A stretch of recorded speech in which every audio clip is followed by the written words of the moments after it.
आज जो है हम रचना शारीर का तीसरा पार्ट बना रहे हैं, जिसमें कि 50 क्वेश्चंस आज भी लगाएंगे। तो आइए देखते हैं कौन कौन से क्वेश्चंस हैं।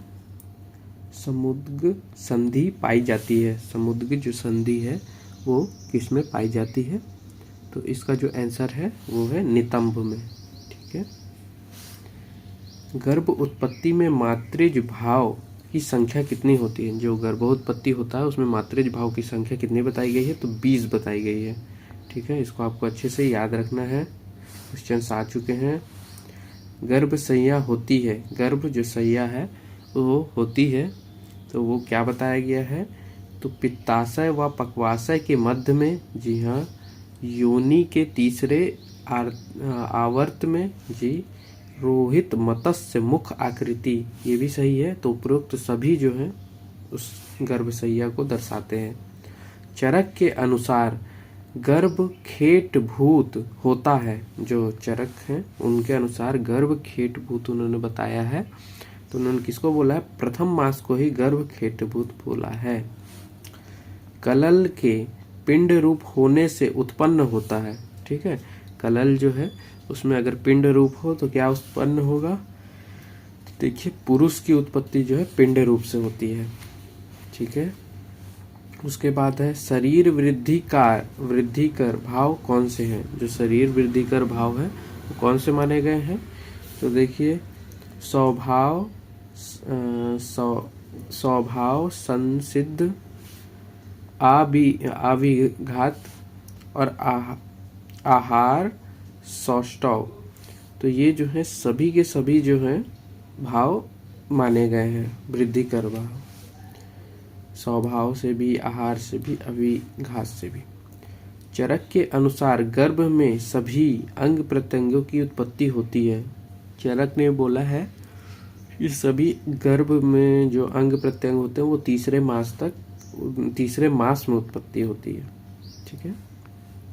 उसके बाद है सुश्रुत ने दो हृदय की उत्पत्ति मानी है। जी हाँ, सुश्रुत ने जो है दो उत्पत्ति कब मानी है? तो दो हृदय की उत्पत्ति उन्होंने चौथे मास में मानी है। ठीक है। निम्न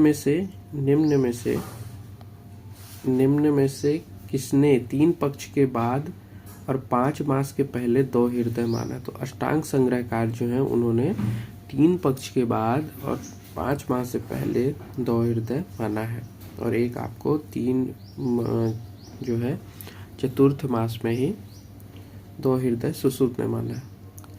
गर्भ में चेतना का प्रादुर्भाव होता है, जो गर्भ है उसमें चेतना का प्रादुर्भाव कब होता है? तो इसका आंसर है चतुर्थ मास में चेतना का प्रादुर्भाव होता है। गर्भ में मन का प्रादुर्भाव किस माह में होता है? जो मन है उसका प्रादुर्भाव कब होता है? तो ये पंचम मास में जो है मन का प्रादुर्भाव होता है। मूल प्राकृतिक संख्या, जो मूल प्राकृतिक संख्या है वो कितनी होती है? तो आंसर है सिर्फ 1। ठीक है। चरक के अनुसार मन के कितने प्रकार बताए गए हैं? तो चरक के अनुसार जो मन के प्रकार बताए गए हैं वो 3 बताए गए हैं। गर्भ में बुद्धि की उत्पत्ति किस माह में होती है? जो बुद्धि है उसकी उत्पत्ति किस माह में होती है? तो वैसे तो 6वें माह में होती है। ठीक है, यहाँ पे जो है 6ठा माह जो होता है उसमें होती है। तो आपको याद रखना कि मन जो है वो 5वें माह में और बुद्धि की उत्पत्ति 6वें माह में होती है। मानस प्रकृति संख्या कितनी होती है? तो मानस प्रकृति संख्या हम पहले भी पढ़ चुके हैं, 7 होती है। लोकगत भाव तेज से किस पुरुषगत भाव का साम्य होता है? लोकगत भाव जो है उसका तेज से किस पुरुषगत भाव से होता है?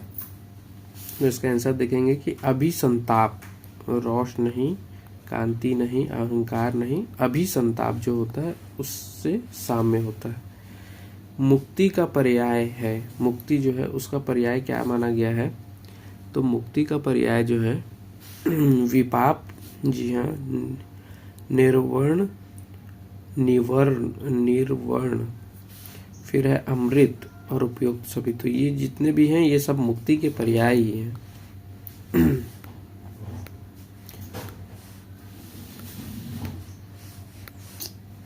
चरक के मत में किसके अनुसार गर्भ में सर्वप्रथम हृदय की उत्पत्ति होती है? चरक के मत में किसके अनुसार सर्वप्रथम गर्भ की हृदय की उत्पत्ति गर्भ में? तो इसका जो आंसर है कि कंकायन जो मानते हैं वो सर्वप्रथम मानते हैं हृदय की उत्पत्ति।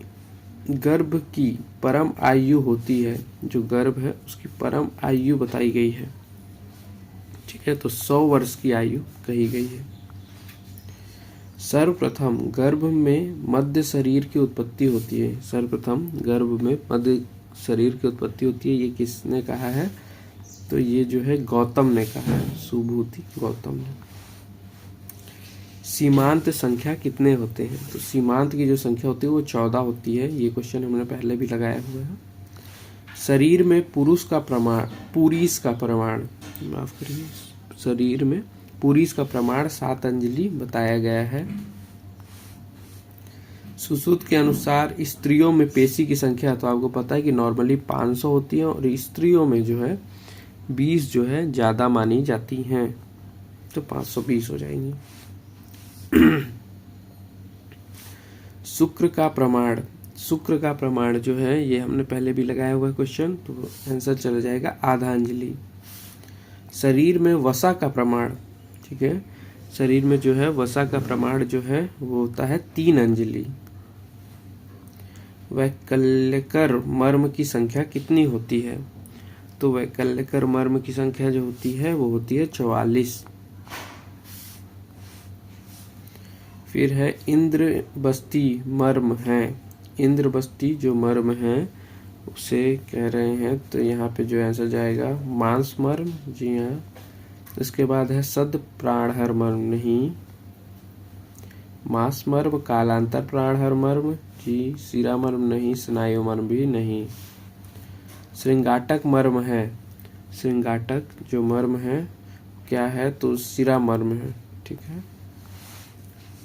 सुश्रुत के अनुसार शिशुओं में अन्नप्राशन काल कब होता है? ठीक है, तो ये अन्नप्राशन जो काल होता है वो 6ठे महीने में करवाया जाता है। इंद्रबस्ती मर्म पर आघात के कारण मृत्यु होने का कारण है। इंद्रबस्ती मर्म पर आघात के कारण मृत्यु होने का कारण है, तो ये क्या हो जाएगा? ये होगा अत्यधिक रक्तस्राव, ठीक है। बस्ती है, जो बस्ती को बताया गया है, तो बस्ती किस में आता है? तो स्नायु मर्म में आता है ये। इसके बाद है कुल मूल शिराएं कितनी होती हैं? तो जो कुल मूल शिराएं होती हैं वो होती हैं 40। इसको पहले भी बनाया जा चुका है हमारे द्वारा इस क्वेश्चन को। फिर उसके बाद आर्तव व स्रोतस के वेधन से होता है। आर्तव व स्रोतस को अगर हम वैध कर दें तो क्या होगा? तो आर्तव नाश हो जाएगा, ठीक है। क्षिप्र मर्म का स्थान कहाँ पे बताया गया है? तो क्षिप्र मर्म का स्थान जो है पैरों के अंगूठे या फिर उंगलियों के मध्य में बताया गया है। सद प्राणहर मर्म का मारक काल, सद प्राणहर मर्म का मारक काल जो है बताया गया है 7 दिन के भीतर 7 दिन के अंदर। इसके बाद जो है मेदो व स्रोतस वेदन से होता है। अगर मेदो व स्रोतस अगर हम वेद कर दें तो क्या होगा? तो उसका आंसर जाएगा कि तालुशोष, स्थूलता, शोथ और इनमें से सभी, तो सभी जाएंगे। कुल अवैध शिराएं कितनी होती हैं हमारे शरीर में? तो इसका आंसर है कि 98 जो है कुल अवैध शिराएं होती हैं। निम्न में से कौन सा मर्म हथेली के गड्ढे के प्रमाण का होता है? हथेली के गड्ढे के प्रमाण का होता है, निम्न में से कौन सा? तो इसमें से आंसर है कि हृदय भी है, नाभि भी है, बस्ती भी है और उपरोक्त सभी। विधुर मर्म पर आघात से होता है। जो विधुर मर्म है उस पर अगर आघात हो तो क्या होगा? तो यहाँ पे वाधीरता आ जाती है। कालांतर प्राणहर मर्म होते हैं। जो कालांतर है प्राणहर मर्म उनमें कौन से महाभूत प्रधान होते हैं? तो आंसर है सौम्य और अग्नि। अपांग मर्म के आघात से होता है। अपांग मर्म के आघात से क्या होता है? तो इसका आंसर है कि अंधत्व जो है वो हो जाएगा। किस मर्म के वेदन से नपुंसकता होती है? कौन सा मर्म के वेदन से नपुंसकता होती है? तो इसका जो आंसर है वो है विटप मर्म। अगर हम वेदन कर देते हैं तो नपुंसकता होती है। इसके बाद है गर्भो उपनिषद। गर्भ उपनिषद के अनुसार शरीर में पाए जाने वाली अग्नियों की संख्या कितनी है? तो देखिए, गर्भो उपनिषद ने जो है शरीर में पाए जाने वाली संख्या सिर्फ 3 ही बताई है। सूक्ष्म शरीर होता है, जो सूक्ष्म शरीर है वो होता है, उसे क्या कहा गया है? तो अष्टदश तत्विक। ठीक है, इसको आपको याद रखना है कि सूक्ष्म शरीर को अष्टदश तत्विक कहा गया है। दुष्ट वेद का प्रकार है। दुष्ट वेद जो है उसका प्रकार क्या बताया गया है? तो दुष्ट वेद का जो है प्रकार कुंचित भी बताया गया है, पारिशुष्क भी बताया गया है और पिच्चित भी बताया गया है। तो सभी बताए गए हैं। दंत रोग में सिरावेद कराना चाहिए। जो दंत रोग है उसमें सिरावेद कराना चाहिए। इसका आंसर क्या है कि जीवा के नीचे सिरावेद हमें कराना चाहिए। जो दंत रोग होते हैं उनमें सिरा वेद कराना चाहिए, लेकिन जीवा के नीचे। धमनियां वाहन करती हैं। धमनियां जो है वो क्या वाहन करती हैं? तो आंसर है रस का वाहन करती, ना तो रक्त का, शुक्र का, रस का। ठीक है, फिर है चरक के मत में भद्र शौनक के अनुसार गर्भ में सर्वप्रथम अंग का निर्माण होता है। किस अंग का निर्माण होता है?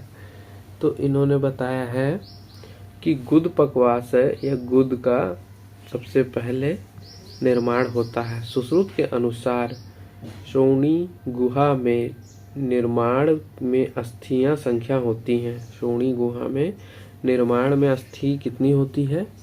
तो 5 अस्थियां होती हैं। स्तनों में पेशियों की संख्या, जो स्तन है उसमें पेशियों की संख्या अलग से बताई गई है 10, तो वो आपको लगानी है। ठीक है, तो इस प्रकार आज का हमारा 50 क्वेश्चंस रेडी होता है। मिलते हैं नेक्स्ट वीडियो में।